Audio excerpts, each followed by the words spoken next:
டெல்லி சம்பவத்தின் அதிர்வலைகள் அடங்கும் முன் சென்னை ஏர்போர்ட் அருகே பரபரப்பு.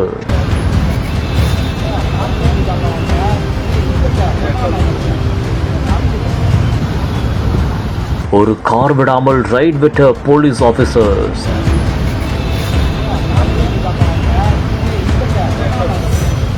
கார் கதவை திறக்க காத்திருந்த ட்விஸ்ட். டார்ச் லைட் அடித்து தேட ஷாக். ஆன் ஸ்பாட்டில் பரபரப்புடன் காணப்பட்ட போலீஸ். டெல்லி செங்கோட்டை அருகே கார் சிதறிய சம்பவம் தற்போது ஒட்டுமொத்த இந்தியாவை விழுக்கியுள்ளது. இந்த ஒரு சம்பவத்தின் அதிர்வலைகள் அடங்கும் முன் தற்போது சென்னை கிண்டி அருகே தற்போது போலீசார் தீவிரமாக சோதனையில் ஈடுபட்டுள்ளனர். மேலும் எந்த ஒரு அசம்பாவிதமும் நடக்கக்கூடாது என்பதற்காக நள்ளிரவிலேயே அவர்கள் ஒவ்வொரு காராய் சோதனை செய்தும் பார்த்துள்ளனர். இதனால் அப்பகுதியில் பெரும் பரபரப்பான ஒரு சூழல் காணப்பட்டது.